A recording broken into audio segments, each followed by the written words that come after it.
This is Shine On Policycast, SolarPower Europe's podcast dedicated to EU policy about solar, with updates in 20 minutes or less.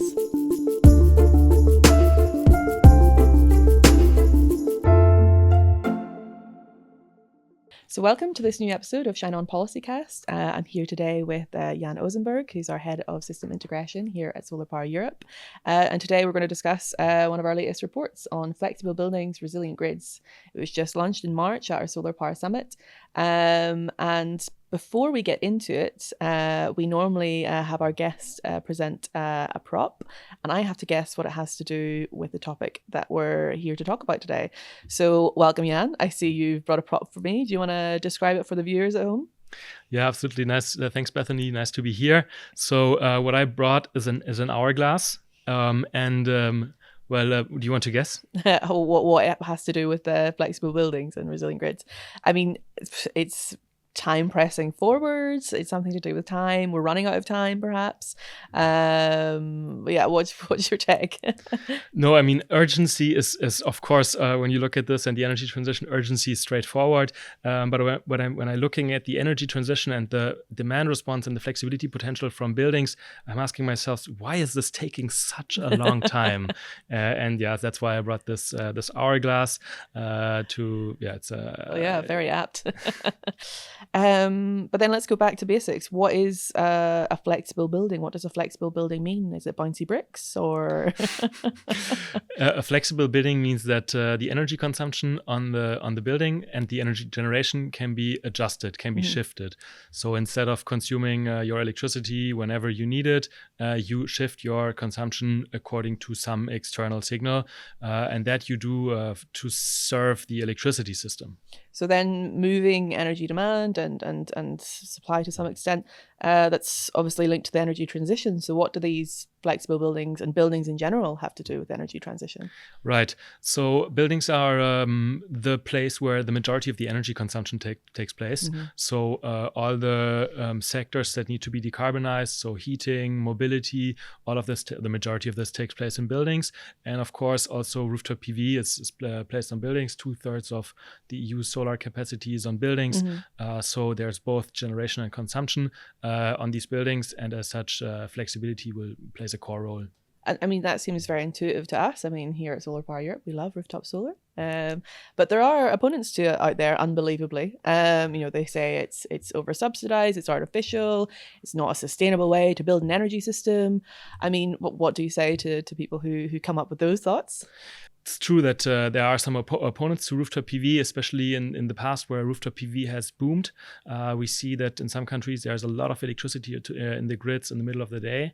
And therefore they call on reducing this and putting more on utility scale PV installations. And the solution actually to this is to bring more of that flexibility into buildings. The power system needs flexibility. You need to always have the same amount of consumption and generation. And rooftop PV is actually the gateway to this demand response, to this flexibility, because what we see in the market is that people don't choose the dynamic tariffs by itself. The primary reason to behave flexibly, to tell your car to charge later, to tell your heating to charge later, to heat later, is rooftop PV. People want to use their own electricity. That's the main reason. It's the number one solution at the moment. So that's really the key step to creating an electricity system that is built for renewables. Mm-hmm. So the solution is not to stop or hold back rooftop solar. It's really just about bringing the flexibility to the consumer. And how can buildings support this energy system flexibility? And you say that one of the challenges is grid resilience and it injects too much, whatever. But actually, buildings are a solution here. So how do we tap into that? Right. The key solution here are price signals. Mm-hmm. People like to show their rooftop PV systems, to show their engagement for the energy transition, but the actual motivation is the price signal. Mm-hmm. As you have more or less electricity in the mornings and in the evenings, and you have more or less grid availability in the mornings and in the evenings and during the day, so you can price the scarcity and essentially whenever there's plenty of electricity and grid available, you make it super cheap, and when they're scarce, you make it super expensive, and that motivates people and of course solar companies, energy companies to bring services to the people to bring this flexibility to life. And it's not that's not a new concept. We've had that before. You used to have nighttime tariffs that were super cheap because that's when demand was low and you had abundant supply. So it's now just updating that system for modern energy supply. But then let's get into the flexibility needs of the system. I mean, how much can buildings really help with that? So flexibility potential of buildings is significant. It's actually, I was surprised when I saw the findings of the report. Pleasantly surprised. So you need of the flexibility that you need in the system, you separate into flexibility periods, and it's roughly 30 to 50% of the flexibility that is provided by buildings. And yeah, that means that's huge compared to when you see, for example, interconnectors, utility scale storage, hydrogen. These are minor compared to flexibility from buildings. And that's really just about buildings being able to absorb the excess supply or kind of take back their demand whenever the supply is lower. It's as simple as that. Absolutely, it's as simple as that, and people have apps to do that. It's not like you have to do. People have apps, and you make money from doing it. So entertainment and money, even better. So then, we're currently sat in Brussels. We're just across the European Commission. What do we want to see from the policymakers to kind of tap into this what feels intuitive benefit? What we want to see is we are at the start of a new policy cycle, so we want to see some new proposals because there are a lot of barriers still to unlocking this.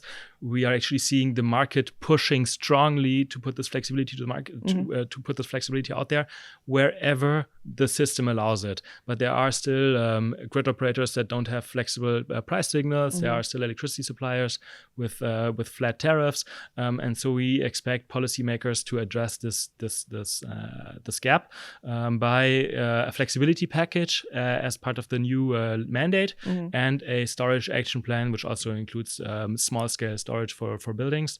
That will be key solutions as in forward-looking things, but then also really implement the wins that we already have from the past cycle, so to support the European countries in implementing the legislation that was passed in their national countries, because we know that sometimes in Brussels they write things, but it doesn't happen. So we need to also support countries in doing that and get it to be a reality, not just something on paper. So then what's next? I mean, there's some key dates, as you say. The legislative cycle has really started to kick off. So what are the key moments that we're looking out for now that we'll see maybe a change in this policy sphere? Right. So at the moment, the Commission is developing new guidelines for state aid, so for support, and that's also relevant for PV. So we have to make sure that these guidelines support the electrification, which is usually coupled with flexibility in many cases, and also the flexibility of buildings. And then they are going to work on these forward-looking packages, the electrification action plan, storage package, hopefully, and flexible. Yeah, so that's for the timeline is until the end of the year, maybe Q1 2026. We expect some big packages coming up, and so now we are working on recommendations on closing the gaps to the maximum extent possible. Great. I mean, so it's all go. This flexibility agenda is really rolling out, and I'm sure we'll have you back to talk about it more quite soon. But thanks so much for your insights today, Jan. And if you want to find the Flexible Buildings report, it's of course on our SolarPower Europe website. Thanks, Jan. Thanks, Bethany. Nice to speak to you. Thanks for listening to this episode of Shine On Policycast. Make sure to subscribe and turn on notifications to get updates about new episodes. Shine on.